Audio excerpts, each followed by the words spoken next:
여러분 어떤 순간에 가장 안전하다고 느끼시나요? 집에 있을 때, 가족과 함께 할 때, 통장 잔고를 확인할 때, 아니면 주식이 오를 때?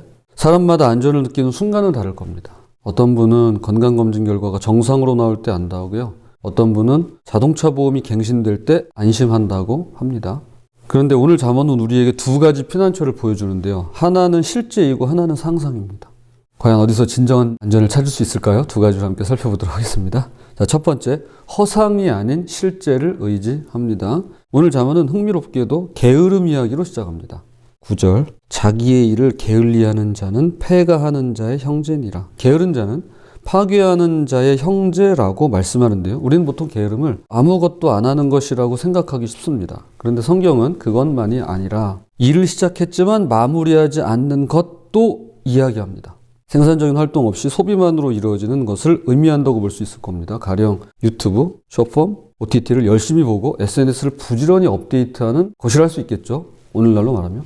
바쁘게 움직이지만 정작 해야 할 일은 하지 않는데요. 칩 잉그램 목사는 이렇게 정의합니다. 게으름이란 그 순간에 해야 할 일을 하지 않는 것이다 라고 말이죠. 우리는 활동은 많지만 게으를 수 있으며 쉬지 않고 손가락을 움직이지만 정작 중요한 것은 미룰 수가 있는 것이죠. 그런데 진짜 문제는 그 다음 구절이 드러납니다. 10절, 여호와의 이름은 견고한 망대라. 의인은 그리로 달려가서 안전함을 얻느니라. 11절, 부자의 재물은 그의 견고한 성이라. 그가 높은 성벽같이 여기느니라. 고대 성벽은 공격을 막아주는 안전장치였습니다. 그리고 견고한 망대는 그보다 나았는데요. 더 높고 접근이 어려웠기 때문입니다. 여기 두 개의 피난처가 등장하죠. 하나는 여호와의 이름이고요. 또 하나는 부자의 재물입니다. 그런데 왜 단지 여호와라고 하지 않고 여호와의 이름이라고 했을까요? 저는 이 구절을 볼 때마다 생각나는 추억의 만화 영화가 있습니다. 아마 아시는 분들 아실 거예요. 영민이란 소년이 주인공이에요. 근데 영민이란 소년이 펜던트를 늘 목에 걸고 다니는데 얘가 이제 위기를 만났을 때, 가령 이제 우주에서 로봇들이 쳐들어왔을 때, 그때 이제 펜던트를 들고 외칩니다. 짱가! 주제가가 유명해요. 짱가! 하면서 시작해요. 어디선가 누군가에 무슨 일이 생기면 짜짜짜짜짜짠가 엄청난 기운이, 그 다음이 중요합니다. 야! 이게 별세 트리오가 불렀거든요. 그래서 화음이 좋습니다. 그런 거죠. 이 영민이가 짱가랑 합체하면서 지구를 쳐들어온 외계 로봇들을 무찌르는 내용입니다. 고대의 이름은 그 존재의 모든 것을 담고 있었습니다. 그래서 출애굽기 34장에서 하나님이 모세에게 당신의 이름을 알리실 때 여호와는 자비롭고 은혜롭고 노하기를 더디하시며 라고 성품을 선포하십니다. 오늘을 사는 자만 4월 26일자에는 이렇게 이야기합니다. 누구나 최후의 안전한 보루가 있다. 이것만 있으면 나는 안전하다 라고 말할 견고한 성이 있다. 재물이나 권력이나 미모를 갖춘 사람은 각각 이를 자신의 망대로 여긴다. 정말 맞는 것 같아요. 재물, 권력, 미모, 자신의 망대인 줄 알죠. 그러나 지혜로운 사람은 여호와의 이름을 향해 달려간다. 하나님의 이름을 향해 달려간다는 말은 그분이 어떤 분인지를 의지적으로 상기해서 되뇌인다는 뜻이다. 예수님은 폭풍 중에도 두려워하는 제자들에게 너희 믿음이 어디 있느냐라고 물으셨다. 여태 그분이 하시는 일을 다 보고도 잊어버린 그들을 책망하신 것이다. 우리를 향한 그분의 능력과 지혜와 사랑을 기억, 즉 그리로 달려가지 못하면 겁에 질린다. 그러므로 지금까지 하나님께서 어떻게 우리를 인도하셨는지 기억하는 것입니다. 출애굽 때 홍해를 가르신 분, 십자가에서 우리를 구원하신 분, 어제까지, 아니 이 순간까지 나를 인도하신 그분의 신실하심을 신뢰하며 그분께 나아가는 것입니다. 달려가는 것입니다.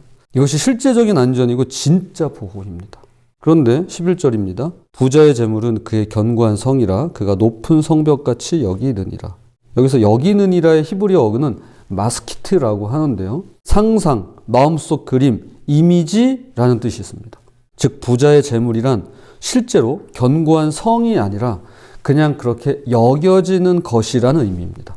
실제가 아니라 허상이죠. 상상 속의 높은 성벽이고 그림의 떡이라는 겁니다. 이것은 재물이 쓸모없다는 얘기가 아니에요. 생활하는데 꼭 필요한 것이죠. 그런데 문제는 그 안에서 내가 궁극적인 안전을 찾으려 한다는 데 있습니다. 2008년 IMF 금융위기라던가 건강의 경우 정말 이제 한순간에 무너질 수 있습니다. 우리가 의지하는 것들이 얼마나 허약한지를 꼭 기억해야만 하겠습니다. 그래서 12절 사람의 마음에 교만은 멸망의 선봉이요 겸손은 존귀의 길잡이니라. 오늘 잠언의 맥락에서 교만이란 여호와가 아닌 나 자신과 내 소유 그리고 내 사고력과 지식과 경험을 의지하는 것입니다. 반대로 겸손은 여호와의 이름을 향해 달려가는 것입니다. 허상이 아닌 실제를 의지하고 상상 속의 성벽이 아닌 진짜 견고한 망대를 찾는 우리가 되었으면 좋겠습니다. 두 번째, 겸손히 의지할 때 심령이 강건해집니다. 그럼 어떻게 겸손할 수 있을까요? 어떻게 심령이 강건해질까요? 13절입니다. 사연을 듣기 전에 대답하는 자는 미련하여 욕을 당하느니라. 두 가지를 나누고 싶은데요. 하나는 듣는 것입니다. 어제 자기 의견에만 갇힌 사람들을 보았습니다. 이들은 듣기 전에 대답하는 사람, 명철을 기뻐하지 않고 자기 의사만 드러내는 사람입니다. 말하기는 더디하고 듣기는 속히 하라. 정말 하나님의 지혜는 이 안에 있습니다. 그런데 오늘 본문은 한 걸음 더 들어가서 듣기 전에 대답하는 모습을 보여줍니다. 성격이 급한 이유도 있지만 오늘 본문에서는 교만과 연관지어서 이야기합니다. 난 이미 알고 있어. 너가 뭘 말하려는지 뻔해. 제가 부끄럽게도 자녀들에게 이런 실수를 할 때가 있습니다. 제가 과거에 이제 이런 경우가 많았더랬습니다. 한국말은 끝까지 다 들어봐야 되는데 아이의 말이 끝나기도 전에 이제 단정 짓는 것이죠. 그래서 시즌 1인 첫째와 둘째에게 미안한 마음이 있더랬습니다. 겸손한 마음은 끝까지 듣습니다. 그러니까 이게 겸손해지기 위해서 끝까지 듣는 게 아니라 처음부터 상대방을 존중하고 사람을 향한 소중한 마음이 있기 때문에 귀를 기울이는 겸손한 자세가 흘러나오는 것입니다. 또 하나는 14절입니다. 사람의 심령은 그의 병을 능히 이기려니와 심령이 상하면 그것을 누가 일으키겠느냐. 사람의 심령은 병도 이깁니다. 몸이 아파도 마음이 건강하면 견딜 수 있는 힘이 생길 수 있지만 심령이 상하면 천하장사라도 견뎌낼 재간이 없는데요. 오늘을 사는 잠언 4월 22일자에서 이렇게 말합니다. 우리는 행복의 기초가 미모, 건강, 돈, 지위 등 외부 요소에 있다고 배웠다. 그런데 오늘 말씀은 아니다. 외부 환경과는 무관하다. 속사람이 환경을 어떻게 보고 반응하고 대처하고 처리하느냐에 따라 행복이 좌우된다 라고 말한다. 그러면서 이렇게 기도합니다. 주님, 저는 불행을 늘 환경 탓으로 돌립니다. 그러고 나면 은근히 주님이 원망스러워집니다. 기쁨은 사실 제 마음을 어디에 두느냐의 문제이지요. 환경의 속박에서 저를 풀어 주옵소서. 제 소망과 마음을 주님께 두게 하옵소서. 아멘. 여기서 조심해야 할 게 있습니다.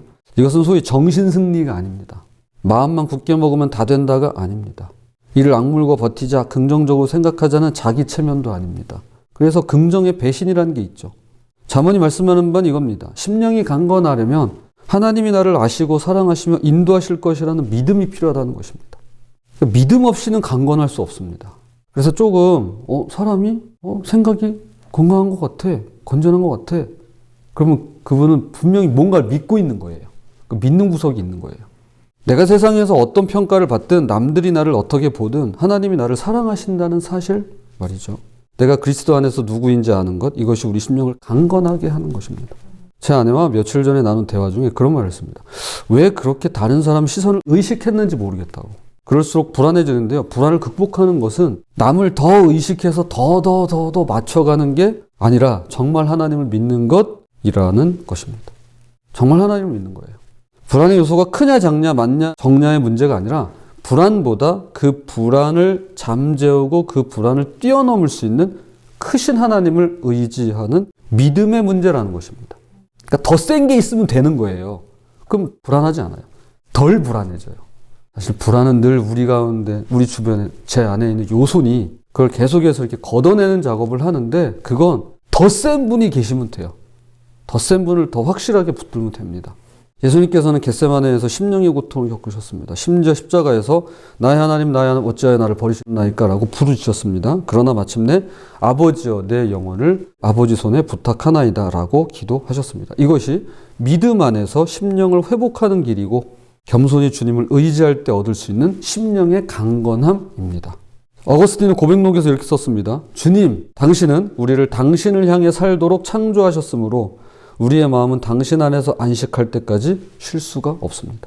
겸손히 주님을 의지하고 그분 안에서 심령의 안정과 강건함을 누리는 우리가 되었으면 좋겠습니다. 자, 이제 말씀의 결론을 맺겠습니다.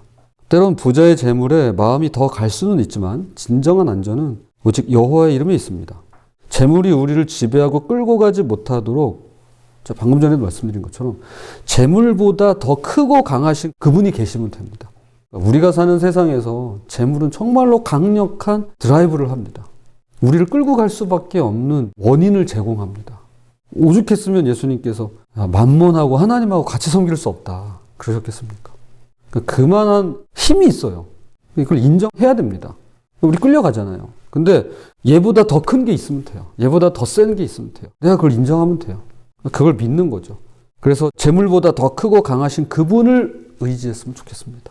부디 허상이 아닌 실제를 의지하고 겸손한 마음으로 여호와 이름을 향해 달려가는 저와 여러분이 되시기를 주님의 이름으로 부탁을 드립니다.